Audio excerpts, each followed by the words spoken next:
The air, they'll smell the tomato sauce, and they'll come running on over to the CONVO couch. Welcome back, ladies and gentlemen. I am Pasta Jardula. Hi, and I'm Fiorella. We have a great show for you today. Welcome back. We had a great week, fam. There was a lot of stuff going on. The debate lineups were announced. But we're going to start the show off with a story the CONVO couch has kind of been leaking about, talking about several months ago. On this show, we point out Lula in Brazil. Who's a big socialistic leader from the years 2002, I believe, to 2010. He just brought people out of poverty. He was once poor himself, Lula da Silva, and he was one of the great leaders in Brazil. And in Brazil has a law. You can run for more than 2 terms, but you can't do more than 2 consecutive. So you got to sit out for a little while and then get back in. And Lula was getting ready to get back in, and then all of a sudden we had this little scandal that was going on, a little proposed scandal by the Brazilian courts, and guess who backed it up, fam? The DOJ, fam. Our DOJ. The Real News report did a reporting on it as well. We see over here the Lula's defense, the very first one. Before that, I'm sorry, Johnny, for jumping ahead. The Lula's defense exposes the DOJ FBI control over Brazil's Lava Jato. And what this was called the car wash operation, this whole commission. And this one man who was just... This one judge who was, he was just honored. He was just praised in the public eye of the media, fam. His name was Moro, convicted Lula of a scandal of an apartment house. And that knocked him out of the running to come back for president, fam. And then Bolsonaro won the election. And we had a lot to do with that as far as the DOJ, right? And, yep. And also, it's no coincidence that Lula was a socialist type of guy.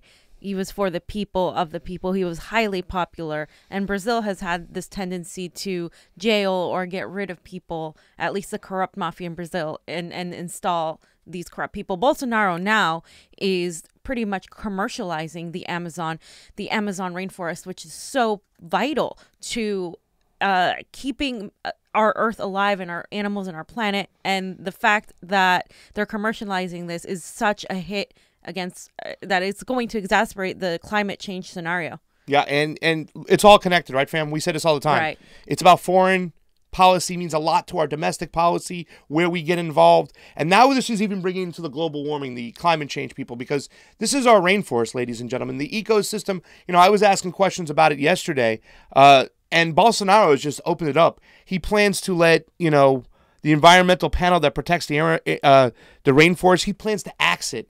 You know what I'm saying? It's like cutting regulations, or what are they called over here in the States that people talk about it all the time? The restrictions, the protections. Bolsonaro says he plans to have the rainforest reserve maybe opening to more mining. And other than Peru, which owns the second most part of the rainforest, Brazil has a lot of control about this. And like we said, fam, this affects the Pacific Ocean. It affects the Atlantic Ocean. It affects our climate. And if we ruin the rainforest, we're not going to only lose, ourselves, but the pink dolphins. Yes. Fam, we talk about the pink dolphins. We did. You did a little research on the pink dolphins. I just want to talk about a species. When Fam said, there are dolphins in the rainforest, I was like, get the fudge out of here. But we talked about, I didn't believe it. You know what I'm saying? Yeah. And tell us a little bit about these dolphins, Fam, because it's just a unique species. Go ahead. Talk about the dolphins. Well, these dolphins are very unique. They're already endangered anyway, and they start out being gray dolphins, and then they change color as they age, and they have this like pink.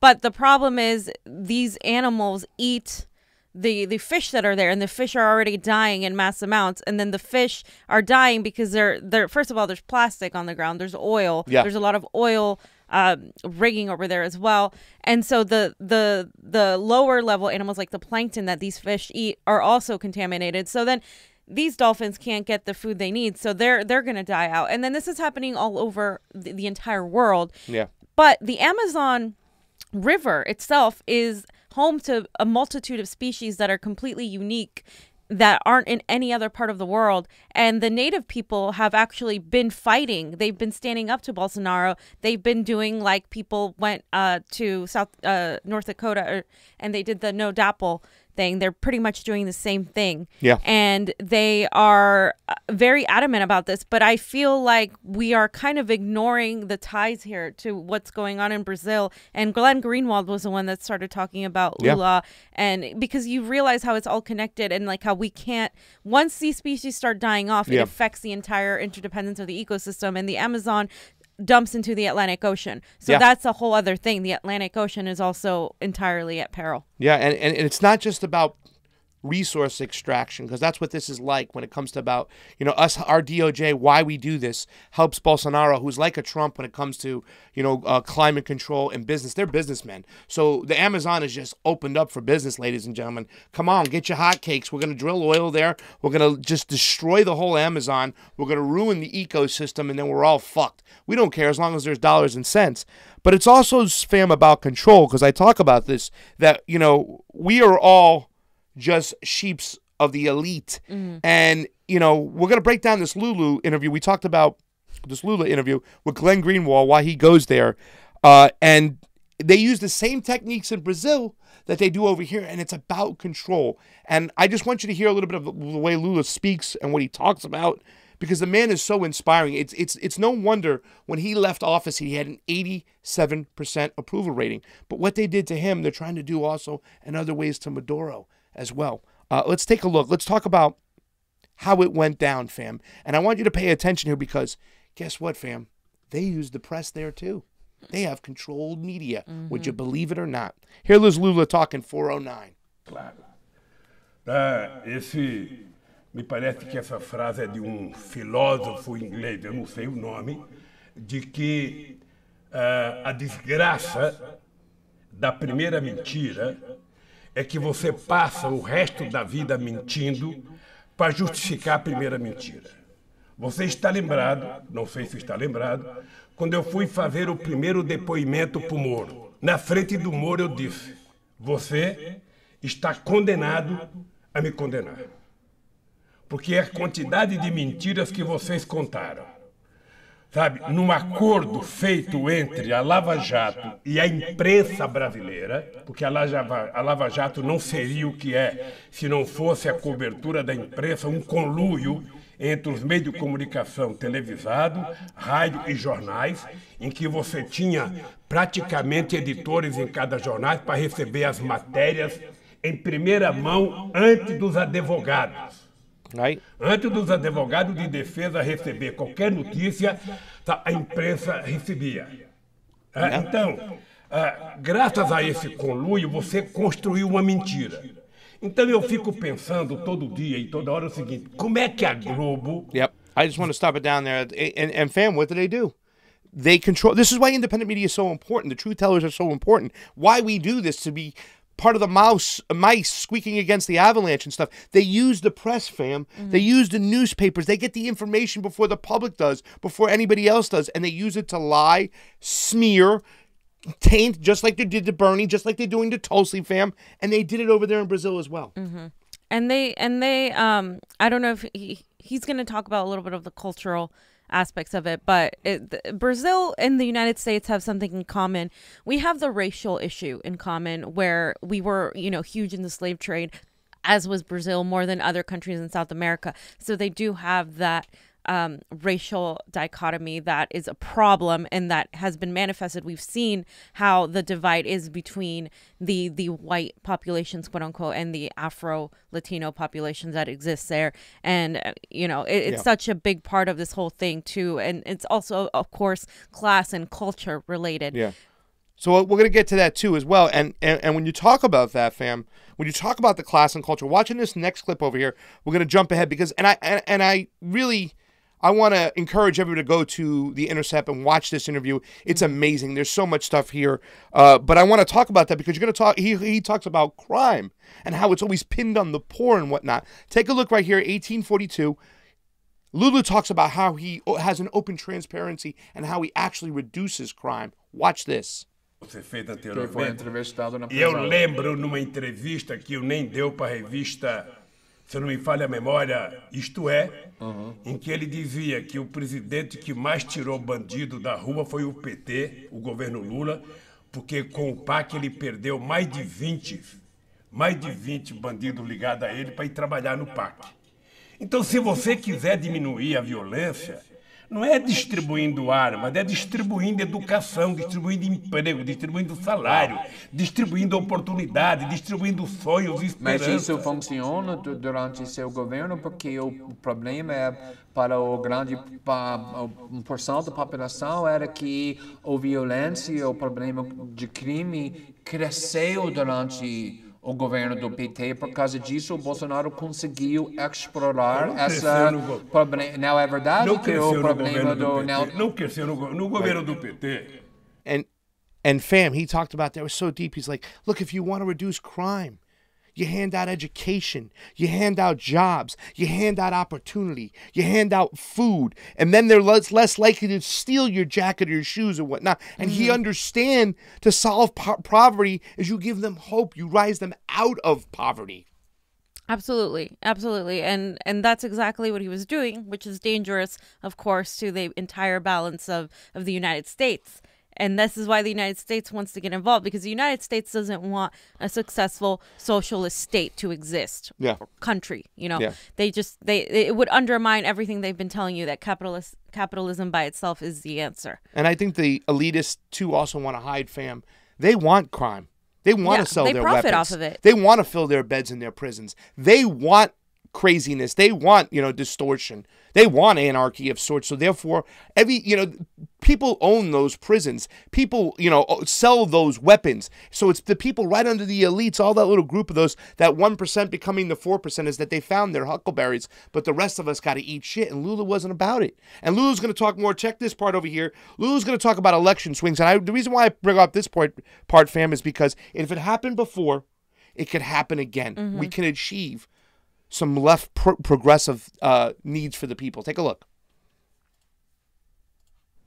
E a alternância de poder é uma coisa normal. Isso vale para os Estados Unidos, vale para a Alemanha, vale para o Brasil, vale. Uma eleição ganha a direita, outra eleição ganha a esquerda, uma outra eleição ganha... Mas a direita está ganhando muito, agora, muito países. Veja, nós tivemos um período muito extraordinário na América Latina. Um período de mais crescimento, de mais distribuição de renda, de mais inclusão social na América Latina, aconteceu de 2000 a 2014, com a eleição de Kirchner, Lagos, Cristina, Kirchner, Lula, Evo Morales, Chávez, Rafael Correa. Foi um momento de ouro da América Latina. Agora você está vivendo um momento da extrema-direita que estão fracassando de forma absurda. O Macri é um desastre na Argentina e ele é a solução.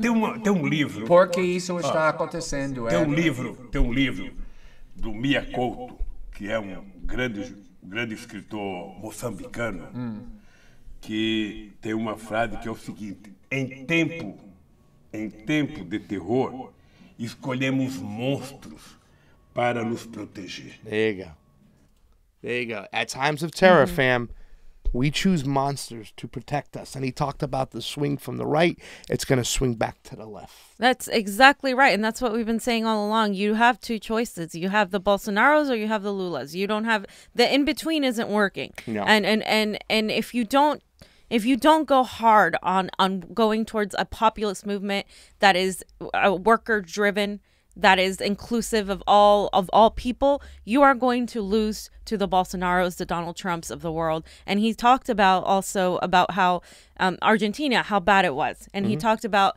Evo Morales, who is a socialist president, and they're divesting from banks, they're divesting from everything. And this is what the United States does not want you to know, that there is a way that it is entirely possible. And even in a country that is going to be more difficult to achieve with the racial implications, you can still be on your way and do it. Yeah. And it's economic and it's also cultural, but it's all there. It's all part of the same thing. And then he also talks about why Trump is president. And I think the neoliberals, the centrists, or whoever they are out there, those party insiders, maybe you should listen to a little advice from Lula. He explains it once again the way we've explained it on the show, the way other podcasters on the left, the progressives, have explained it. You have to pay attention to this, okay? This is why Donald Trump won. Take a look. Coisa vale. Eu sei que os americanos não acreditavam que o Trump tivesse a menor chance. E por que o Trump ganhou as eleições? Não foi por causa do Putin, como eles tentam falar. É por causa da mentira do fake news, como aqui no Brasil. Só por causa disso? Não, só por causa disso, por causa do desemprego, por causa da desesperança e por causa do discurso, sabe, do Estado Nacional forte, que é sempre uma coisa importante. Né? Ou seja, quando o Reagan e Margaret Thatcher criaram a chamada globalização, na moda dos anos 80 era você falar que moderno era você ser globalizado, abrir a economia para todo mundo, deixar o capital transitar à vontade, embora o povo não pudesse transitar. Agora que a globalização começou a criar problemas para os países desenvolvidos, sobretudo para os Estados Unidos, o Trump encontrou um discurso fácil de falar, os Estados Unidos para os americanos, emprego para os americanos. Presidente, sobre Trump, né, nos Estados Unidos não é bem conhecido que tem muitas pessoas que votaram no Obama em 2008, 2012 e depois votaram no Trump em 2016. E aqui no Brasil temos a mesma coisa. Muitas pessoas que votaram em você e depois na Dilma votaram no ano passado no Bolsonaro. Como você explica isso? Posso te dizer uma coisa? Eu conheço razoavelmente bem a Hillary Clinton. Era muito fácil você encontrar uma pessoa mais popular do que ela. Ela não era uma figura simpática. Então a eleição do Trump se deveu ao fato dele ter um discurso correto para os operários brancos, sabe, da indústria automobilística que estavam ficando desempregados. Ele prometeu o óbvio emprego para o povo americano. Prometeu brigar com os chineses para o povo americano para gerar emprego. E isso fez ele ganhar as eleições. There you go. Olha, obviamente. So, I mean, he goes on to say that if Donald Trump could, if Obama could run another term, he probably would have beaten Donald Trump. But they picked the wrong person. And once again, he fed on the discourse. She wasn't a likable candidate. Exactly. He literally said that. Yeah, he knows her very well. And he also fought for jobs. He talked about the automotive industry. And that's what I said. It's more about dollars and cents. And he played on that discourse. And the more we talk about Russia, the more we take away from actually finding the problems that really happened. The more we talk about impeachment. Exactly. The more we take away from addressing the issues people are facing. And all it just makes that whole theatrical thing the center of everything. Yeah. And especially if we talk about impeachment during the 2020 election, that is going to take over the election, and it's going to rival up his base. And that's what people don't understand. It's not like I like Donald Trump and I don't want him held accountable, but it's also the fact there's a reason why Nancy Pelosi isn't pushing for it. And it's not because she loves him. It's because she understands that they would be held accountable too. And it's as simple as that. You can't be a hypocrite. And the Democrats have been hypocrites all along. And that would take it over the top. And they're not going after him for emoluments. They're talking about the Russia stuff, which is a red herring. And fam, if people heard Lula say this, they'd probably call him a Russian bot. But, oh yeah, he's Putin's bot. And these Lex clips are kind of short. But this is really the passion part, fam, because Get prepared to get fired up on a couple of these clips about Lula talking about growing the economy and helping the people. I mean, you're going to get fired up, fam. Watch this stuff. This is great. This is a great leader. Política e velha política. Parar com essa bobagem. Quem quer governar, governa com o que tem. Eu governo o país que eu tenho. Eu não governava a França, nem a Alemanha, nem os Estados Unidos. Eu governava o Brasil. E quando eu cheguei no governo, tinha 54 milhões de pessoas que passavam fome, que não tomavam café de manhã.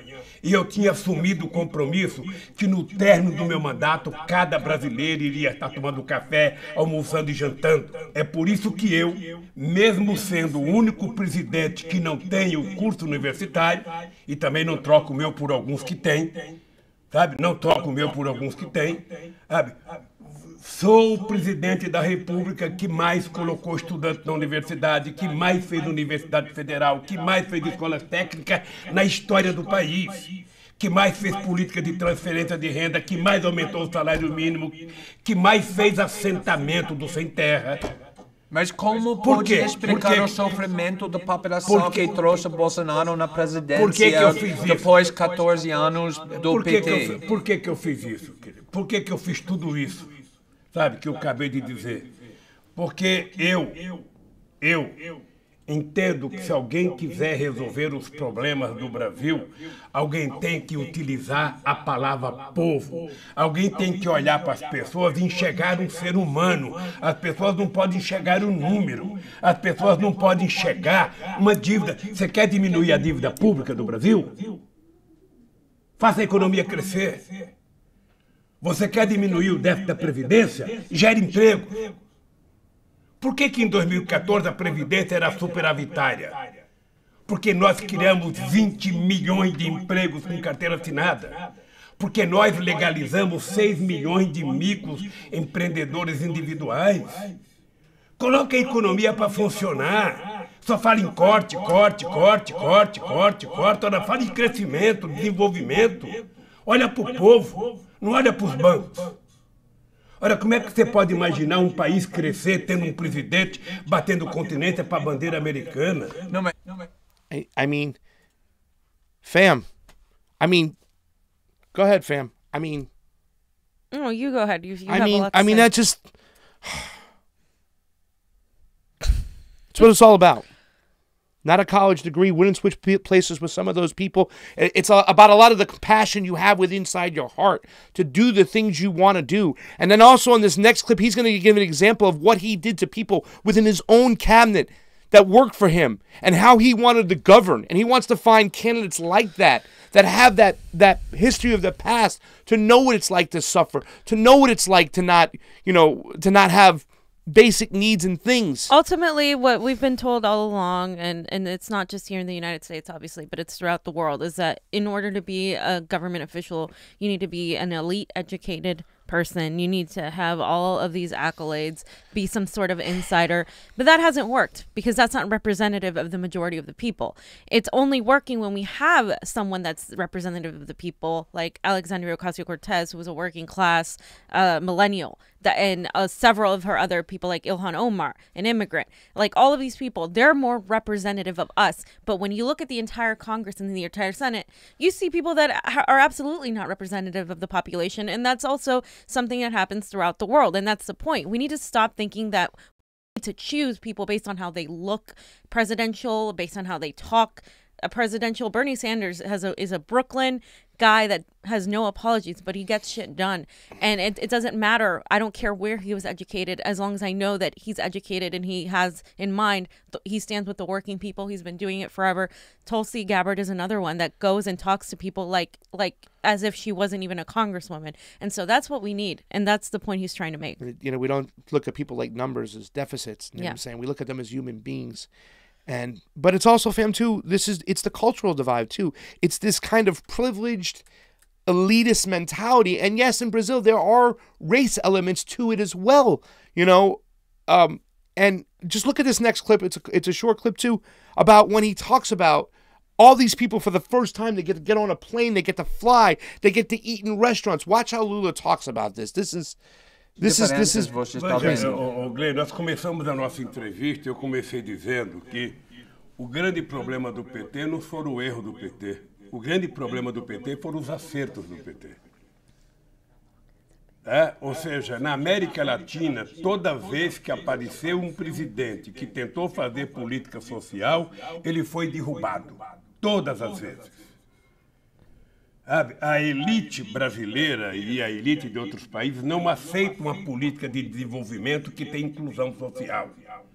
Então, o PT conseguiu fazer, isso não é dito por mim, é dito pela ONU. O PT conseguiu fazer a maior política de inclusão social da história deste país. É importante lembrar que no nosso governo foi o único momento na história em que os mais pobres tiveram um crescimento percentual acima dos mais ricos.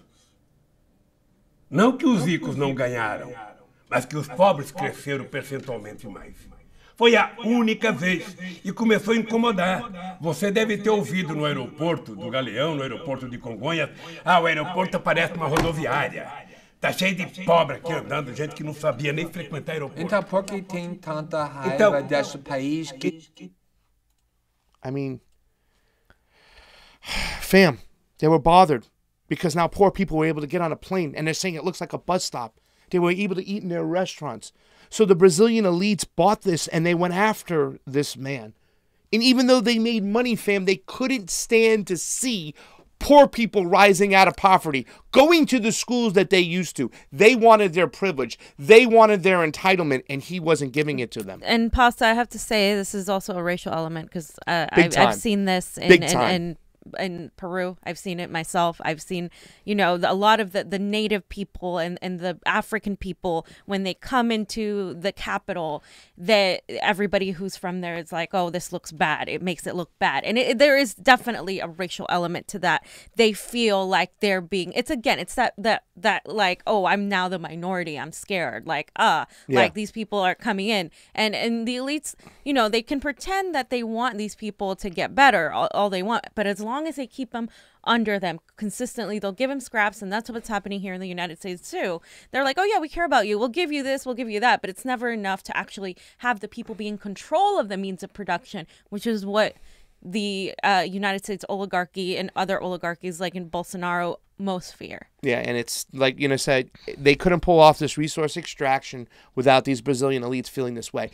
And yes, the U.S. DOJ hands are all over this. We know this.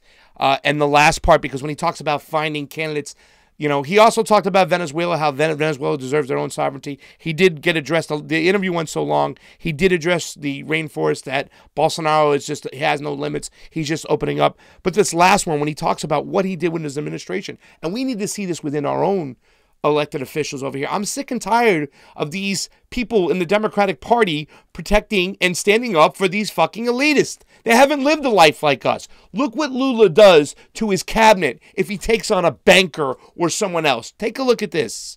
This is amazing. Mas quero perguntar Porque sobre... todos foram tratados com concordo. Você saiu com 86% aprovação. E uma das partes mais importantes, na minha opinião, do seu apelo político foi a sua infância e formação, que você vem da pobreza, que você não aprendeu a ler até 10 anos, era trabalhador desde cedo, como milhões de brasileiros. E eu quero saber se você acha que é importante que os partidos da esquerda sejam mais representados por pessoas que não aprenderam sobre pobreza na faculdade como teoria, mas que cresceram na pobreza e, portanto, entendem essa experiência na pele, podem falar com credibilidade com o povo sobre pobreza, sobre essa experiência. E você acha que a esquerda brasileira, a esquerda internacional tem isso agora, como você conseguiu fazer? Olha, eu acho que a esquerda tem muita gente bem estudada, bem intelectualizada, que pode fazer isso. O que nós precisamos... Mas é a mesma coisa? O que nós precisamos é criar compromissos. Não é possível você governar um país... Você está lembrado qual foi a atitude que eu tomei quando eu ganhei as eleições? Claro. Você está lembrado que eu coloquei todo o ministério num avião e levei todos os ministros para os 4 lugares mais pobres do Brasil? O que eu queria com aquilo? Eu queria que um Meirelles, que era banqueiro, eu queria que um Palocci, que era médico, eu queria que um Furlan, que era empresário, conhecesse uma palacita, que visse o homem e a mulher no mesmo lugar que eles defecavam, eles comiam. Eu queria que ele visse a quantidade de meninas, sabe, com 2 ou 3 filhos, com pai desaparecido. Eu queria que ele visse o Vale do Jequitinhonha, eu queria que eles conhecessem o mundo, tal como ele é, não o mundo de Brasília. Então a esquerda ela tem que assumir compromisso. Você não vai conseguir governar se você não definir para quem que você quer priorizar. Para quem que eu vou governar? Eu gosto de todo mundo. And that's what it is, fam. We need to get our priorities straight on the left. Who are these people standing up for? Who are they governing? And he put them all on a plane, every single one of his ministers. Send them to each remote parts of Brazil to learn, to know what it's like of poverty and seeing it. And he wanted these people to see it for his own eyes. Fan, do you have anything to add? Because I want to get out of this and get on to the other stuff and stuff. No. I just put up a really quick tweet, and I'm just going to transition out of this. My personal tweet. I said, Mohammed Mossadegh, who was Iran, CIA removed him. Jacobo Arbenez, Guatemala, Banana Republic. Salvador Allende was Chile. The 9/11, the first 9/11. Manuel Zelaya, sorry for yelling so loud, of Honduras, 2009. Lula da Silva jail. Who's next? Who's next? They went after Maduro, and that little article I have right below it in the doc, fam. I'm just want to give people a little thing because we talked about it before. We're giving you a little insight. Look what it says, fan. Activist bullshit. Push for tougher sanctions on Nicaragua's government. We already got our next guy in sight, in line. Here he is, Daniel Ortega. And I've been reading a book that our friend Ernesto gave us about, now we can speak about what happened in Nicaragua and the revolution, and this guy was a part of it. He came from the poor upbringing, and now we're trying to shut him down, fam. I'm sorry for taking so long, but this stuff was held over from last week. I'm really passionate about this one because it's all connected, fam. You're right. It really is. It is. A lot of people don't really care about foreign policy. A lot of people don't even pay attention to it at all, which is something you have to change. I forgot your boy Bernie, though. Do you have the one tweet from Bernie, though, real quick? Because there is somebody who pays attention to this, fam. And he was like the only one right here. He's the only presidential candidate that has said it. Do you want to read it? Yeah. During his presidency, Lula da Silva oversaw huge reductions in poverty and remains Brazil's most popular politician. I stand with the political and social leaders across the globe who are calling on Brazil's judiciary to release Lula and annul his conviction, fam. So at least Bernie Sanders is out there. He knows that we had a part in this. He knows this man's unjustly there. Thank you, Bernie, for leading the pack. One of the reasons why you're one of only 3 candidates I would vote for. One of only 3? Yep. Who's the third? Tulsi. The third? Oh, I'm sorry. Mike Gravel. Oh, okay. Or Mike Gravel. I think, yeah. I was like, who? Well, I mean, he's still in it. Listen, no, he is in it. Donate $1 so he can get in the second debate. After we read out the field. I'm really pissed that he didn't make it. But. Fam, first night, I know you're looking for somebody. You're waiting for somebody on that stage, aren't you? Elizabeth Warren. So, let's go ahead and talk this because a lot of people have been saying, you can't attack Elizabeth Warren. She's just like Bernie. You're hurting progressives, blah, blah, blah, blah, blah, blah, blah. That is just not true. First of all, I'm not attacking Elizabeth Warren. Talking about her lack of policy, her bad policy, and her lack of integrity in certain instances is not attacking her. It is literally just letting people know that not everything is peachy and not everything is just as simple as equating her to Bernie, because I don't have a problem with people voting for Elizabeth Warren. I have a problem with people trying to say that she is the equivalent or more progressive than Bernie when she is absolutely not. And that's the problem I have. That's exactly the problem I have. And Tulsi in the same breath. Oh yeah. When they want to talk policy, we'll talk policy. I have all the receipts. So Elizabeth Warren, I would rather her tell me I'm going to take corporate than what she's doing. So remember how she said she was not going to take any PAC money in the primary, but she was open to it in the general. We all know that. We all saw that. She said it in multiple interviews. She actually said that she wasn't going to do that. But what actually happened was that she funneled some money from her Senate campaign in 2018 into her presidential campaign, which is actually legal. But again, she's not being honest about the fact that she's not taking PAC money when in fact she is.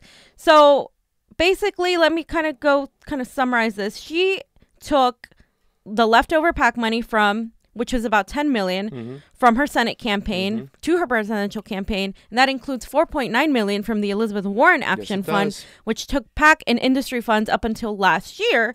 Her FEC filings show that her pledge of not taking then PAC money is, of course, disingenuous because she's technically running on this corporate money. So all you guys have to do is look at her FEC filings and go to Open Secrets and you'll be able to find this. But this local paper called Gloucester Times talked about this. He said that they collected $6 million in the first quarter of this year, banking 213,000 contributions from 135,000 donors with an average donation of $28, her campaign said. But she also transferred $10 million in leftover campaign cash from her run to Senate last year. And so this guy named Toby Berkowitz, which is a Boston University professor who specializes in political communications, said her use of PAC money from leftover campaign cash could come back and bite her, especially if the primary race heats up and other candidates decide to make an issue of it. He said Warren probably didn't have a choice, quote unquote, but to shun the glitzy fundraisers and rely on small donations, given her presidential campaign platform. She's running against Wall Street and big money in politics, he said. If you play that card and take money from wealthy donors, you're just going to be seen as a hypocrite. Wait a second, fam. So you're telling me she took money from wealthy individuals that might want favors from her? Do you know about who those people are in particular? I mean, so first let me show you guys that this actually plays out. Johnny, can you pull up the things that shows the exact amount she took? And that all comes into play. All of that comes I see a $7 million. I see a $3 million. Yeah, so that we're seeing being that funneled. Right. It's right there. Those are the receipts. So people don't think I'm just making this up to bash Elizabeth Warren, because I was a huge fan of Elizabeth Warren like 2 years ago. Yeah, so was I. And so her doing this is actually really it's really disappointing to me. And Elizabeth Warren's donors here we have, and you can find these on Open Secrets, but this is from Philoso Rob on Twitter. Let's take a look at these. Bill Gates, Amy Goldman, Lauren Powell Jobs, Emily Levin, Chaim Saban, George Soros, Steven Spielberg. Okay, and that donkey Thomas Steyer, who won't go away. And most of them gave to Hillary Clinton, and none have donated to Bernie Sanders. First of all, you have Soros in there, you're done. Yeah, when you have Soros in there, you are completely 86 by me and stuff. And then there's a few other tweets that show the difference between her and Bernie. There's one that shows, I think, how he took security and investment industry money. He took some 12,572 in 2018, and in 2012 he took 15,250, but she took 342,434 and 703,605. Well, she went down a little bit at least. I mean, can we give her a little credit there? Let's give her some credit for going down. Left, but let's just stop the tracks here that she is the same as Bernie Sanders. She's in no way, shape, or form the same as Bernie Sanders. This is what the establishment media is trying to do. And let me bring up this one other tweet of Neera Tanden. Neera Tanden has been propping her up. She's just been giving her accolades. And basically what I said is if Neera Tanden continues this, she will help sink Warren further. And no true progressive will ever vote for her. For someone that's being propped up by Neera Tanden. And Can I read Neera Tanden's thing? Please do. If Neera, give me Neera Tanden's post because I want to read it in Neera Tanden voice. The great part of Elizabeth Warren's rise is that she shows the importance of grit. Lots of people counted her out, and she just worked her tail off. Okay, unlike Bernie, who's got $1 million house in the Hamptons somewhere, or I don't know where it's at. Okay, I mean he made millions of dollars. They're showing, the Nico pointed this out too, that when Bernie put out so much grit and worked hard, they said, oh, he's being divisive. But what Elizabeth Warren does, stealing some of his platform.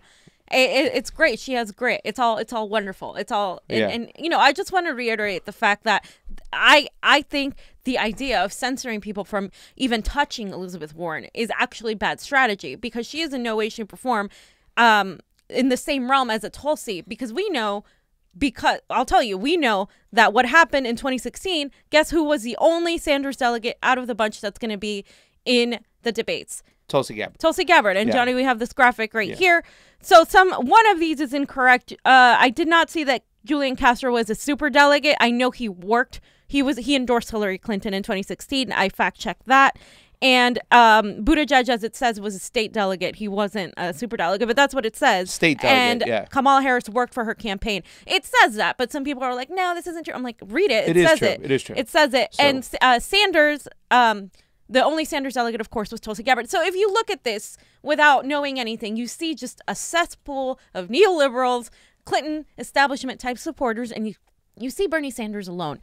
And what that tells me is that the only person that I can fully rely on is Tulsi Gabbard to help Bernie Sanders out. And then, of course, Marianne Williamson, I know she worked for Bernie's campaign. She volunteered for his campaign last time around. And Yang wasn't even involved in politics. Those are the only three that might be like wild cards that are in this debate bunch right here that might be able to help Bernie out. Yeah. But aside from that, none of these people will, or I can't trust that they will. I can't trust that Warren will. I want to be wrong. I want to think she's going to do the right thing this time. But I can't really trust that considering her past behavior. And past behavior is the biggest predictor of future behavior. Those who don't study history are doomed to repeat it. And if we don't understand what she did before by holding out, by not going to Standing Rock, which was really just a big slap in the face, her talk of green bombs, her supporting of the opposition in Venezuela. Let's not forget that she's awful on foreign policy. And people want to gloss over that. Great. And you cannot gloss over it. Oh, yeah. You cannot just figure it off the board. I know she backtracked on Medicare for All, but that is, to me, that's the biggest. If you're a domestic policy person, that is the biggest no. She did back off of Medicare for All. She's kind of talking about other options and all this other stuff, and like that's not something that is acceptable. She also is a supporter of charter schools. We talked about this on the last show. Yeah. She's also terrible on foreign policy. She Maduro a dictator and didn't rectify versus Bernie when he started going in that route. He listened to us and he was like, oh no, Maduro is not a dictator. Yeah. And then he was like... He did. Well, that's the stupid David Hush stuff, and he needs to get his ass out of there. And when here's the thing. He stopped listening to Tulsi is when he came into these problems. When he was listening to Tulsi about foreign policy before she had her own campaign, he was more inclined to be on the right beat and right path. And he got it right in Brazil, so I mean... He did. And here's the simple fact is there is probably a camp of Bernie advising him to be friendly to Warren. I'm not saying don't be friendly to her because I feel like he has to because he can't attack a woman. Like, you just can't do that. You know, they're already saying he's a sexist, whatever. I completely agree with him, but I'm not Bernie. We can call her out on her things. We can talk policy. I'm not talking about her appearance. I'm not talking about her being unintelligent. I'm focusing on the things she has done wrong and the lack of integrity she's shown thus far. And as someone who used to like her, I'm extremely disappointed in how she's behaved. And I'm sick of people propping her up to be the female version of Bernie and pushing this whole thing with him and her as if they're on the same side, and they're not. And the reason I said she was a spoiler for Bernie weeks ago was because because there is no way, shape, or form that they can both come out on top. Like this, she's being propped up by Neera Tanden. She's being propped up by the mainstream media. They're lying for her. They're completely ignoring her lack of foreign policy. TYT is doing this nonstop, completely. Anna's been awful about this. Emma, all of these people, they're all propping her up, and it's disgusting to see. You can prop her up all you want. I will gladly go over the things she has done well, but if you don't mention the problems with her, then that just shows your bias, and that is ultimately the problem, and why we need to stop thinking of her as being the one to lead Bernie. Again, if she's in his cabinet, I won't be opposed to that because I feel like she can be pushed more with Bernie in there. But we need a Tulsi in there as well. And I think it's important that she is not the vice president down the road. I don't want her to be the vice president. I'm sorry. To me, the biggest thing is the fact that she sat on the sidelines while Tulsi made a stand against Debbie Wasserman Schultz and walked away, gave up her power for the right of the people. And yet she hid behind the establishment and waited until it was clear and then endorsed Hillary Clinton. Fam, we got to get out of here. Do you want to finish up with anything else? Yeah, I want to say that people are going to come back at you. Well, that was 2016. Like, you guys need to get over it. But here's the thing for me. One of the most telling things. Right now, in this very moment, bad foreign policy, no Medicare for all. Where is that going to take us? We're not going to change a thing. And that's not going to beat Donald Trump. That is the biggest issue for me. That's not going to beat Donald Trump. Green bombs is pretty big, too, as well. It's not. It would lose to Donald Trump completely. And if we want to change the system, we cannot fix it using the same mechanisms that caused the problem. And Bernie Sanders said it himself. There's no middle ground. There's no middle ground. And he's also encompassing the people who are middle ground. Yeah. So even the way she falls on opened that. up her whole fucking campaign, Elizabeth Warren, by taking a Native American, a test to show that she was Native American. Hey, I'd rather you save the dollars on that DNA test and got your ass to Standing Rock, where Tulsi Gabbard was, protesting a friggin' pipeline, you green bombing weirdo. Anyways, fam, let's get on out of here. For Pasta bombing weirdo. Green bombing weirdo. For Pasta Jardula. Fiorella. Oh, hey, wait. Michael Yu. No, Michael Yu, thank you so much. Yes, for Michael your Yu, where are donations. you at? We love you. You're amazing. Yes. And also, you guys, ladies in the audience, glasses on or off for Pasta? Oh, He that's wants the to know. question. Yeah. He wants to know. I want to send some love out to our editor-in-chief, our engineer, Johnny Tsunami. Johnny He's Pesto. been great, a.k.a. Johnny Opossum yesterday. He went running from a big opossum in our yard. Once again, we're out of here. Bye, guys. Say it. Combo out. You have to. That's our thing. Sorry, fam.